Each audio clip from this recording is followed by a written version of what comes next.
is the early review of the 2024 Ford Mustang Dark Horse. I'm Michael Crossan with Consumer Reports. Now I'm going to start out by telling you that we did not buy the Dark Horse model of this vehicle. We are going to buy the regular GT with the 6-speed, but today we're going to be talking about this thing.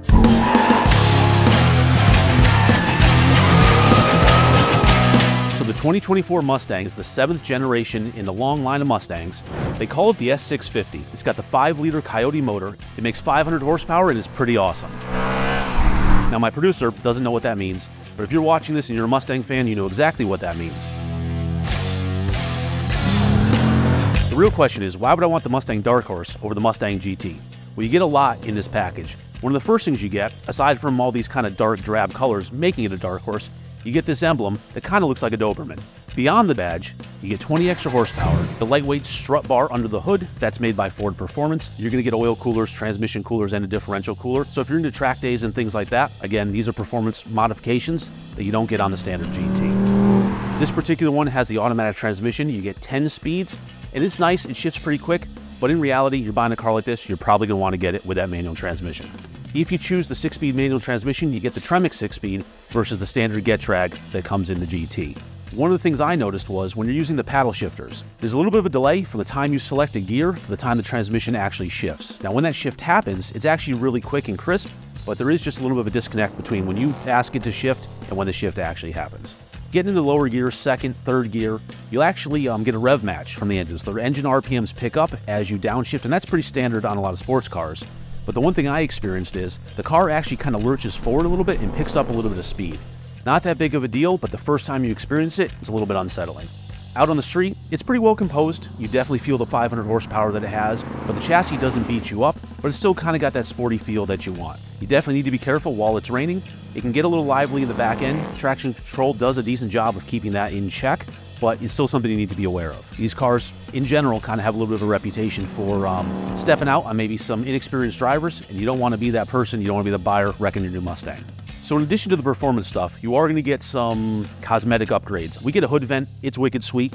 Our headlights are in dark housings, looks really menacing. We get a really nice aggressive front lip here on the front, and the 4.5-inch exhaust tips makes this Mustang sound exactly like you hope it would.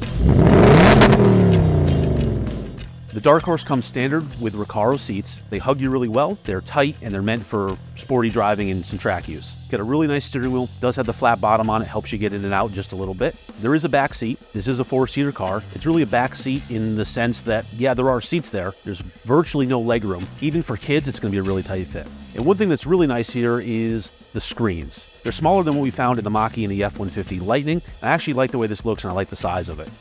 The instrument cluster has a lot of great information. There's a lot of modes in there that you can select in terms of what you want to see and how it's going to look. My personal favorite, and this is, granted, I'm a child of the 80s and the 90s, is that Fox body instrument cluster.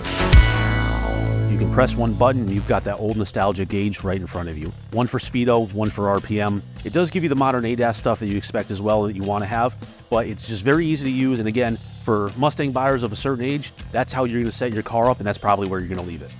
So some of the savvy Mustang buyers will notice that you can option your GT up to get pretty close to this Dark Horse. It's going to still have the same big Brembo brakes on it, 6-piston in the front, 4-piston in the rear. You can choose those Recaro seats as an option. You can also option the MagneRide suspension.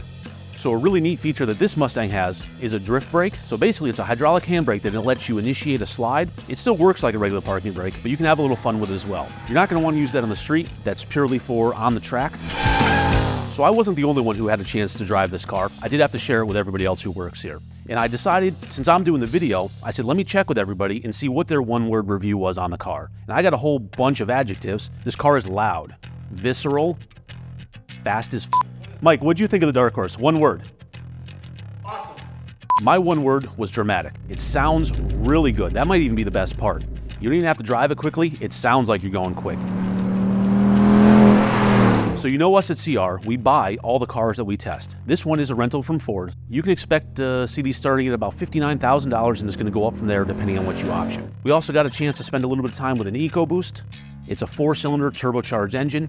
It's a really nice car. It's going to be a good option for a lot of Mustang buyers. If you don't want the hardtop, they are making convertibles in both the EcoBoost and the GT. So if you like top-down motoring, they've got you covered there too. So that's the 2024 Ford Mustang Dark Horse. Keep an eye out for the GT that we're buying, and of course, if this Mustang isn't for you, We have plenty more sports cars on consumerreports.org.